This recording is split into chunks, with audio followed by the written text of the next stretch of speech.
Bien, seguimos con nuestra serie en Primera de Corintios. Hemos culminado una sección o un párrafo de un título al otro, que sería el capítulo 11, versículos 17 al 22, que llevaba o que tiene como título Abusos en la Cena del Señor. Y hoy vamos a entrar en el versículo 23 y vamos a ver solo este versículo antes de poder continuar con los demás mensajes los próximos meses. Ahí tienen cómo estamos avanzando. El título del mensaje de hoy dice la noche más importante, así como podríamos decir la mañana más hermosa o más linda cuando recordamos que Cristo resucitó. Lo cierto es que hay noches como aquella noche, cuando Jesús instituyó la cena, que marcan la historia de nuestras vidas. No sé si hacemos un recordatorio por un momento de algunas de nuestras experiencias, cuáles fueron para nosotros algunas de las noches más importantes que hemos vivido. Quizás el día que nos casamos, el día del nacimiento de nuestros hijos, el día que recibimos al Señor, ¿sí? Quizás fue una noche que lo tenemos bien patente en nuestro recuerdo. Quizás un momento difícil donde tuvimos que despedir a alguien, pero no dejó en nuestra memoria de ser una noche especial.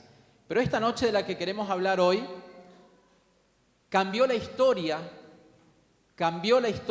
de la humanidad para siempre, porque Jesús se sentó a la mesa con los discípulos antes de ir a la cruz, ¿sí? Antes de ir a la cruz.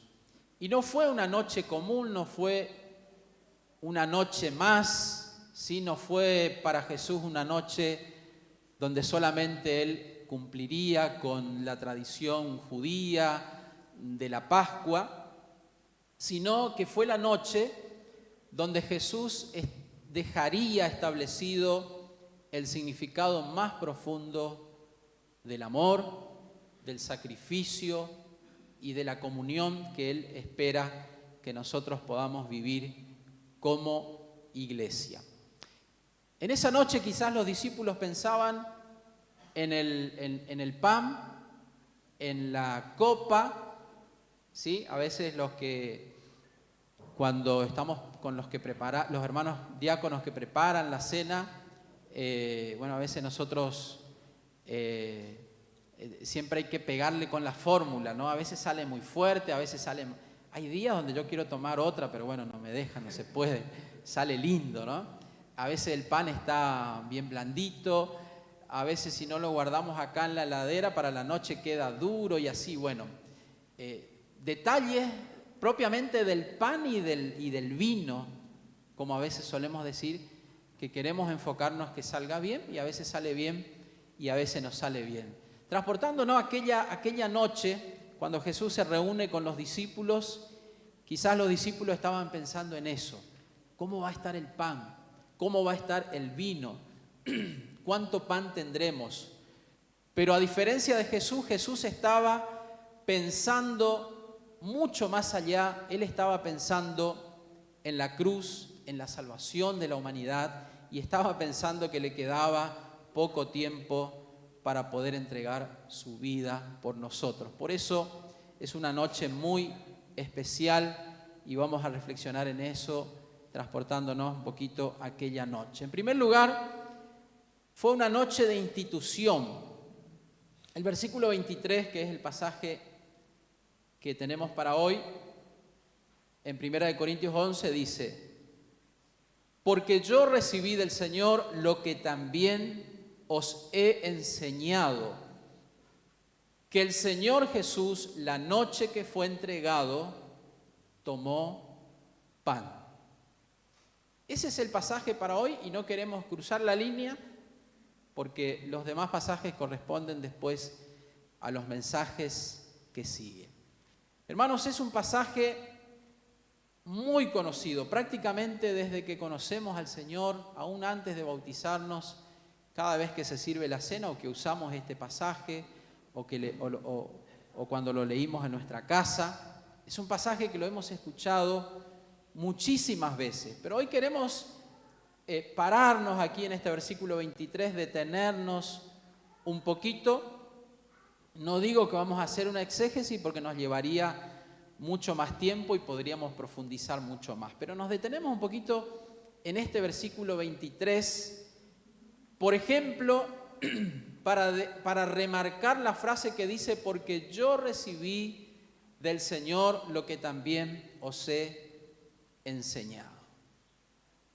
Y en este primer punto lo primero que queremos decir es que la cena del Señor tiene origen divino. No era algo que se le ocurrió al apóstol Pablo, no era algo que se le ocurrió a los discípulos, sino que lo que Pablo estaba enseñando a la iglesia no provenía directamente del Señor y no de una tradición humana o una opinión personal, sino que tiene origen divino porque viene del mismo Cristo. Por eso la afirmación: yo recibí del Señor lo que también os he enseñado, ¿sí? Y esa frase marca claramente de parte del apóstol Pablo de dónde viene esta enseñanza, de dónde lo sacó, ¿sí? ¿Dónde se origina? Por eso decimos que la cena del Señor tiene un origen divino. Por lo tanto, lo que Pablo está enseñando a la iglesia de Corintio no es una cuestión secundaria, no es algo bueno, no es algo liviano, menos importante, sino es algo importantísimo, algo que tiene que ver con obedecer de manera correcta al Señor en este asunto de la cena del Señor. Y Pablo, cuando dice esto y cuando tiene en mente esto, él está recordando aquella noche de la que hoy estamos hablando. ¿Por qué le pusimos este título a este mensaje? Porque dice: porque yo recibí del Señor lo que también os he enseñado, que el Señor Jesús, la noche que fue entregado. ¿Sí? Entonces, leyendo a dos comentaristas sobre este pasaje, por ejemplo, William MacDonald dice que Pablo hace un contraste con la forma en cómo estaban abordando la cena los corintios, y por otro lado establece una clara y contundente dirección de que la cena procede del Señor, recordando aquella noche donde en los evangelios tenemos en Mateo 26, Marcos capítulo 14, Lucas 22, 3 pasajes donde se recuerda la noche de la institución de la cena del Señor. Y probablemente esto, cuando Pablo dice que lo recibió del Señor, se puede referir a la práctica oral de transmitir la fe, de contarse, de recordar de manera oral unos a otros aquella noche, aquella institución. Pero otro comentarista va un poquito más lejos y dice que es importante notar el yo enfático con el que Pablo dice que lo recibió directamente del Señor. Porque yo recibí del Señor lo que también los he enseñado. Y ese yo nos lleva o nos despierta la curiosidad. ¿Cómo recibió Pablo? ¿Solamente por la enseñanza oral de los discípulos, de algunos que estuvieron aquella noche, de la iglesia? ¿O también lo recibió de manera directa, como dice acá? Y algunos pasajes, por ejemplo en Gálatas, por lo menos 2 que podemos mencionar, nos muestran que es muy probable que el Señor le haya recordado aquella noche de manera directa al Señor. de manera puntual, cara a cara, con el apóstol Pablo. Gálatas capítulo 1, versículo 12, Gálatas 1:12, dice, por ejemplo, pues yo ni lo recibí ni lo aprendí de hombre alguno, sino por revelación de Jesucristo.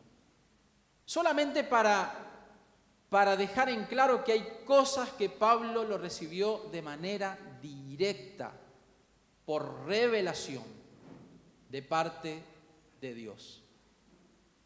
Y en eso que él dice, no lo recibí ni lo aprendí de hombre alguno, está haciendo una diferencia muy clara. Lo recibí directamente del Señor, y la cena del Señor puede que entre también en estas cosas que el mismo Señor Jesucristo le haya revelado directamente al apóstol Pablo. En la misma carta, en Gálatas capítulo 2, versículo 2, fíjense lo que dice, pero subí según una revelación, y para no correr o haber corrido en vano, expuse en privado a los que tenían cierta reputación el evangelio que predico entre los gentiles. Y esto nos recuerda que tanto o desde la conversión del apóstol Pablo, camino a Damasco, Hechos capítulo 9, a partir de allí el Señor Jesucristo tuvo un trato muy particular y muy personal con el apóstol Pablo, revelándole cosas, ¿sí? Revelándole cosas de manera directa. Ahora, esto que Pablo dice, lo recibí directamente del Señor, lo que tenemos que notar que viene del Señor es que no contradice nada con aquella noche donde Jesús con los discípulos partió el pan y compartieron la copa, y Jesús dice que iba a ser entregado por ellos a la muerte. Hermanos, como reflexión para cerrar esta primera frase en la que hoy remarcamos y nos detenemos. Cada vez que nosotros debemos abordar un tema, cada vez que nosotros a veces nos vemos en la necesidad de opinar, de compartir un tema, de debatir un tema, qué bueno sería que más allá de nuestras buenas opiniones personales o apreciaciones acerca de una cuestión, de la familia, de la iglesia, de la sociedad, porque tenemos tantos temas para abordar y para compartir, qué bueno sería que lo podamos hacer bajo la autoridad de la palabra, que lo podamos hacer en concordancia y en unidad con lo que enseña la Biblia acerca de los temas que nosotros abordamos. Por eso animamos en este punto, porque siempre la palabra tiene la autoridad final. Las opiniones cambian, las costumbres cambian, la cultura cambia. Vieron que los hermanos que son mayores que nosotros dicen, antes era diferente, antes todo era diferente. Y cuando nosotros seamos más antiguos, vamos a decir lo mismo. Antes era diferente, porque la vida de la juventud y de los adolescentes que se vienen, van a ver cosas que nosotros hoy no nos imaginamos de cómo se inserta en la cultura y en la sociedad.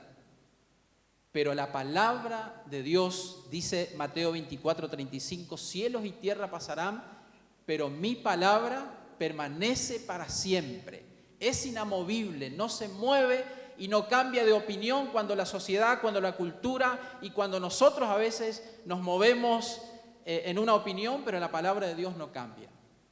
Por eso es importante recordar esta frase del apóstol Pablo a los corintios: hermanos, los que les voy a enseñar, lo que tengo para compartir con ustedes, lo recibí directamente del Señor Jesucristo. En segundo lugar, fue una noche de entrega. Repasamos la segunda frase de Primera de Corintios capítulo 11, versículo 23, que dice que el Señor Jesús, la noche que fue entregado, la noche que fue entregado, y esto es probable porque recordamos nosotros que hubo alguien que lo traicionó, hubo alguien que lo entregó, hubo alguien que lo vendió, y por eso dice aquí en este pasaje que fue entregado. Pero Jesús no llegó a esa mesa o a esa noche por casualidad. Él sabía perfectamente lo que se le venía, él sabía perfectamente quién lo iba a traicionar, sabía perfectamente las horas difíciles que tenía por delante. Mientras los discípulos se enfocaban en la mesa, Jesús, además de estar allí en esa mesa, Jesús ya veía la cruz. Jesús sabía el precio que iba a tener que pagar por nuestra redención y por nuestra salvación. Si nosotros nos quedamos en esa frase que fue entregado y no tenemos en cuenta otros pasajes que hablan sobre esta cuestión, nos quedaríamos con la impresión de que Jesús fue obligado a ir a la cruz, como que no le quedó otra. Pero si vemos otros pasajes, yo elegí algunos para compartir desde la perspectiva de que además de que Jesús fue entregado desde la perspectiva de la traición, Jesús en realidad se ofreció solo, de manera voluntaria. Él puso su vida. Y vamos a ver algunos pasajes que hablan de que Jesús fue a la cruz por amor a nosotros. Y son pasajes que la verdad que podemos, que sería bueno prestarle atención antes de poder compartir la mesa en esta mañana.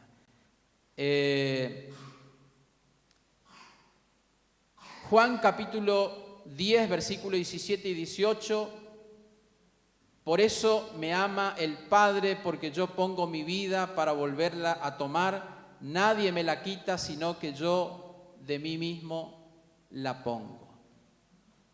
Repito, por eso me ama el Padre, porque yo pongo mi vida para volverla a tomar. Nadie me la quita, sino que yo mismo la pongo.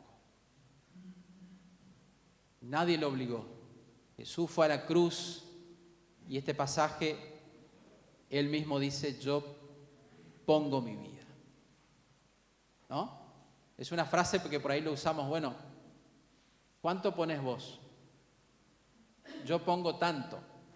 Y cuando hacemos referencia a que nosotros aportamos algo en alguna situación o en alguna cuestión o en alguna colaboración.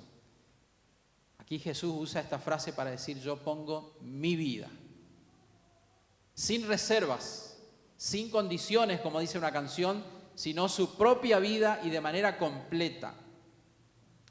Es uno de los textos más contundentes que nos hablan sobre cómo Jesús de manera voluntaria se ofreció en sacrificio por nosotros. Marcos capítulo 10, versículo 45, porque el Hijo del Hombre no vino para ser servido, sino para servir y dar su vida en rescate por muchos. Para dar su vida, remarcamos aquí en este pasaje de Marcos 10, 45. Efesios capítulo 5, versículo 2. Andad en amor, como también Cristo nos amó y se entregó a sí mismo por nosotros, ofrenda y sacrificio a Dios en olor fragante. ¿Sí? La noche que fue entregado, dice 1 Corintios 11, 23, pero acá dice, se entregó a sí mismo por nosotros, por todos nosotros. Fue a la cruz y se entregó por nosotros como una ofrenda, como un sacrificio a Dios en olor fragante. Primera de Juan 3, 16. En esto hemos conocido el amor, en que Él puso su vida por nosotros. También nosotros debemos poner nuestras vidas por los hermanos. Qué lindo pasaje para memorizar, porque me acordaba que Juan 3:16 puede que sea el pasaje más conocido por la iglesia. Es decir, cuando hay una competencia bíblica, a ver quién se gana un alfajor diciendo un versículo bíblico, Juan 3:16, que está bueno. Es como el corazón de la Biblia. De tal manera amó Dios al mundo que ha dado a su Hijo único, para que todo aquel que en Él cree no se pierda, mas tenga vida eterna. Buenísimo. Pero qué bueno si le agregamos el 1, primera de Juan 3:16. Qué bueno, qué buen pasaje, porque habla de poner la vida por nuestros hermanos. Y en esto hemos conocido el amor, en que Él puso su vida por nosotros. Hablando de Jesús, también nosotros debemos poner nuestras vidas por los hermanos. La verdad que es un pasaje que me llamó la atención y que a la vez me exhorta personalmente a la pregunta: ¿cuánto estamos dando la vida por los demás? ¿Sí? ¿Cuánto de nosotros estamos dando por nuestros hermanos? La manifestación del amor está en la cruz, donde Jesús puso su vida por nosotros. ¿Cómo nos cuesta a nosotros poner un poco de nosotros por otro? ¿Cómo nos cuesta a nosotros desprendernos de algo a nosotros, sea de tiempo, de cualquier otra cosa o de cualquier recurso, por otros? Y por eso enfatizamos en esta mañana el ejemplo de Jesús. Él puso no una parte de su vida, no un poco de su vida, sino la puso de manera completa por nosotros. Es la máxima demostración del amor de Cristo por todos nosotros. Y el último pasaje de muchos otros que hay, que elegí de manera puntual, para que podamos ver que el apóstol Pablo en Gálatas 2:22 destaca, podemos decir, el carácter personal del sacrificio de Jesús por Él. Nosotros decimos, murió por nosotros, puso su vida por nosotros, se entregó por nosotros, y cuando nos acercamos a la mesa cada primer fin de semana, y hoy vamos a tener la oportunidad, podemos decir, murió por nosotros, derramó su sangre por nosotros, pero también podemos decir, lo hizo por mí, de manera personal. Gálatas 2:20 dice, con Cristo estoy juntamente crucificado, y ya no vivo yo, mas vive Cristo en mí. Y lo que ahora vivo en la carne, lo vivo en la fe del Hijo de Dios, el cual me amó y se entregó a sí mismo por mí. Qué bueno pensar esto en esta mañana. Qué bueno pensar que así como nos amó, nos ama de manera personal. Así como se entregó por todos, se entregó por cada uno de nosotros de manera voluntaria en la cruz del Calvario. Por eso cada vez que participamos de la mesa, recordamos el costo de nuestra salvación, que fue el mismo sacrificio de Jesús. En tercer lugar, fue una noche de comunión y de memoria. La última frase que nos queda, y no nos queda más, del versículo 23 dice, tomó pan. Tomó el pan. Y Jesús tomó algo tan sencillo como el pan, que de manera cotidiana lo vemos, ¿sí? lo compartimos. Bueno, hay algunos que por cuestión de salud ya no lo comen más, pero lo anhelan, ¿no? Qué rico que es. Jesús toma el pan, ¿sí? Algo que era compartido en la mesa, en todos los hogares de aquel tiempo, para darle un significado eterno, un significado que queda en la memoria de la iglesia para siempre, por toda la eternidad, ¿sí?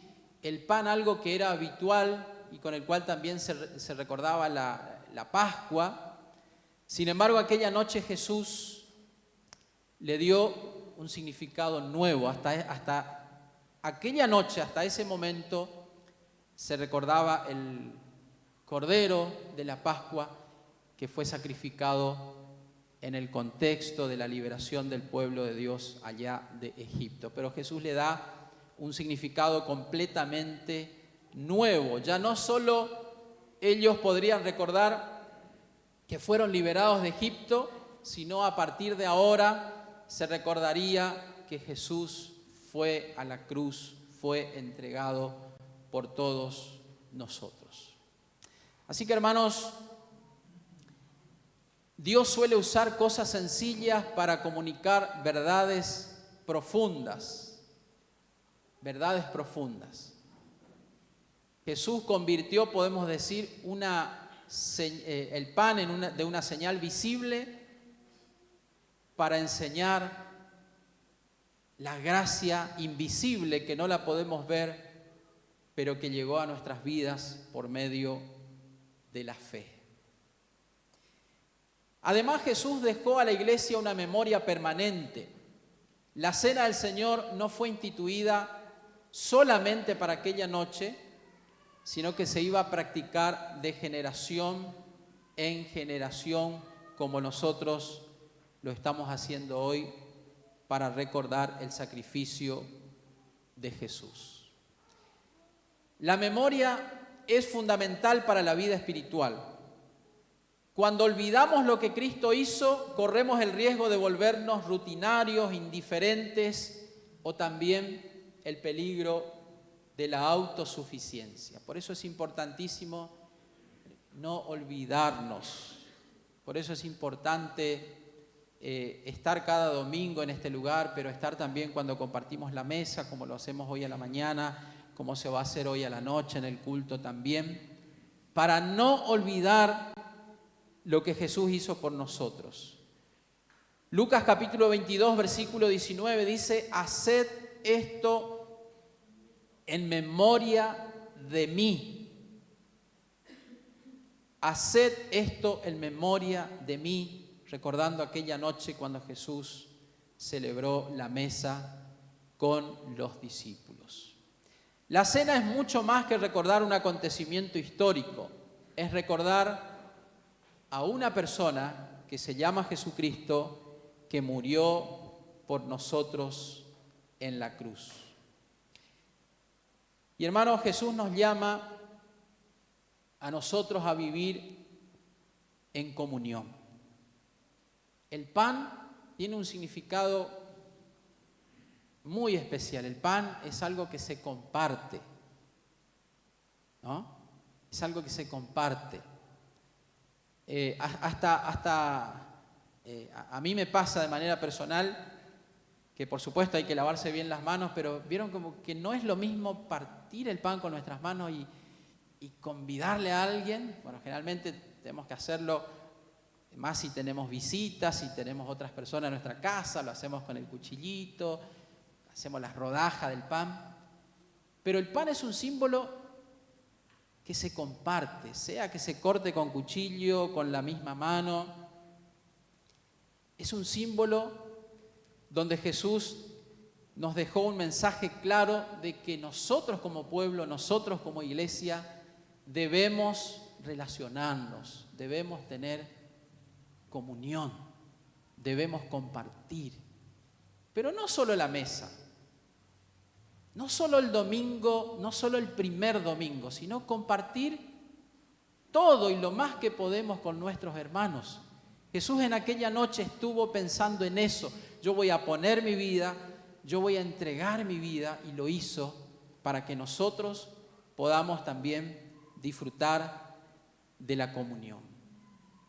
Y Pablo hace esto porque debemos recordar, con tantos mensajes anteriores que hicimos énfasis, que la iglesia de Corintio había perdido ese rumbo, ese objetivo. Recordaban el sacrificio, pero no había comunión genuina y verdadera entre ellos.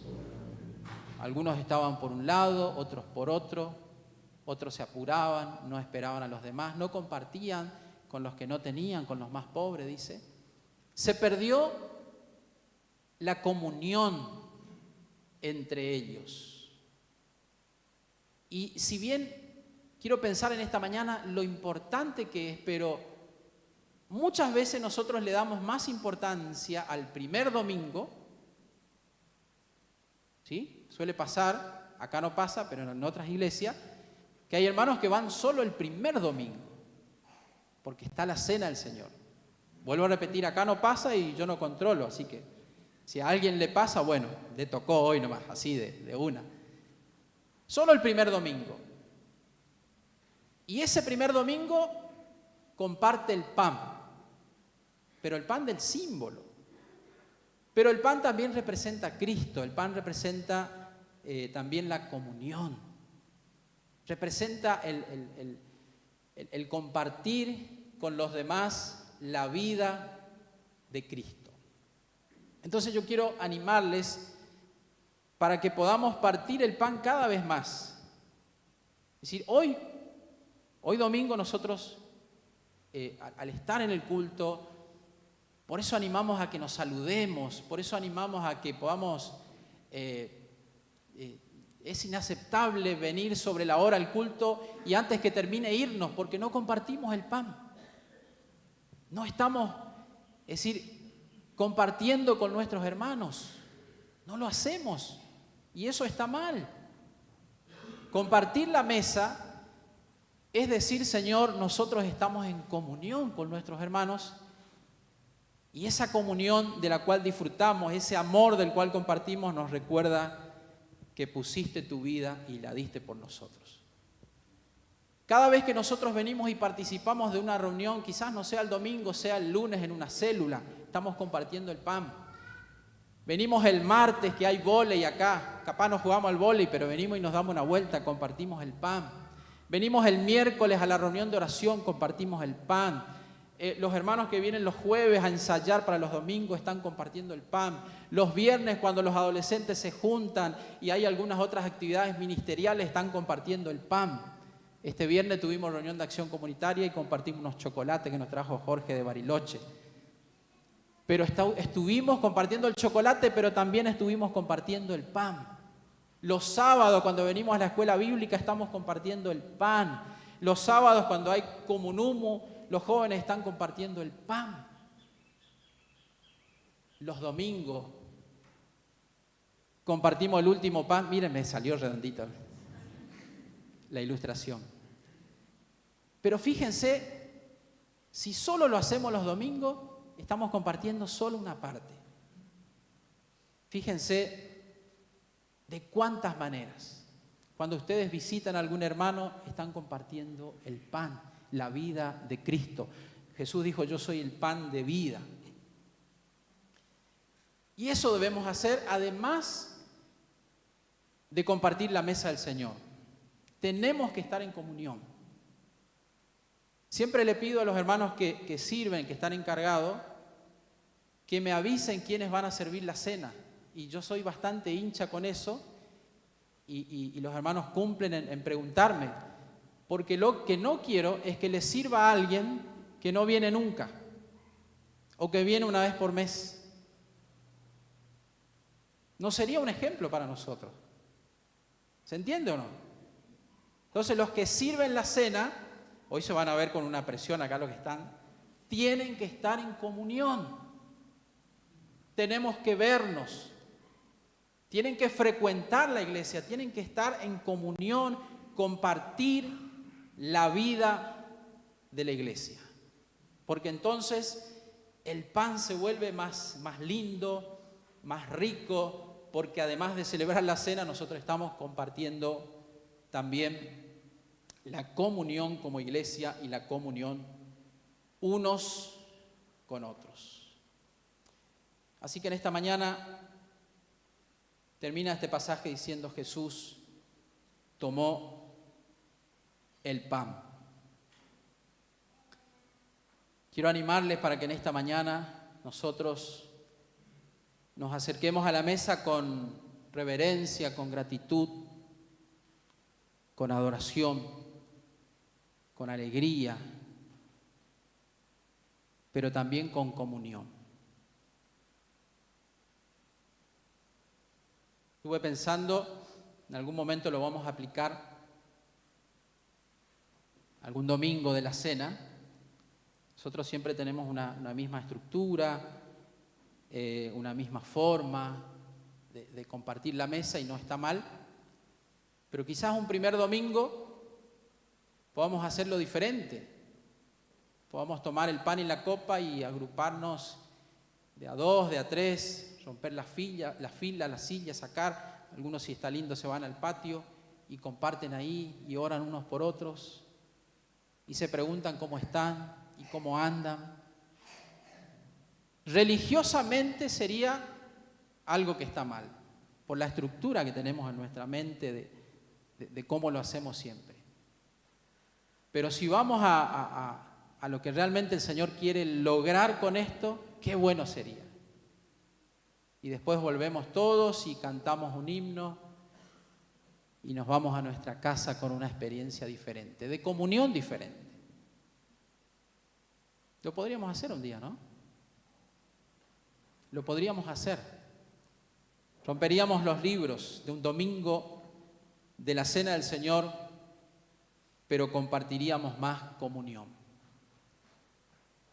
Esa mesa del café que está allá, que Lucas y Pamela con sus hijos siempre nos sirven, es mucho más que un café. Hay domingos que traen unos choricitos, no sé, ¿hoy hay o no? Pero representa mucho más. Y si alguno de ustedes dice, ¿por qué no toman el café en su casa y vienen al culto a adorar? Equivocado. Esa mesa es una mesa para quedarnos 5 minutos más, o antes o después, y compartir con alguien ahí un cafecito, una galletita. Comunión. Comunión. Jesús tomó el pan y lo partió para que recordemos aquel sacrificio, pero también con el mensaje de que nosotros podamos vivir y compartir la comunión entre nosotros. Vamos a tener un momento de oración, un momento de reflexión. Quizás alguno ahí en silencio, individualmente con el Señor,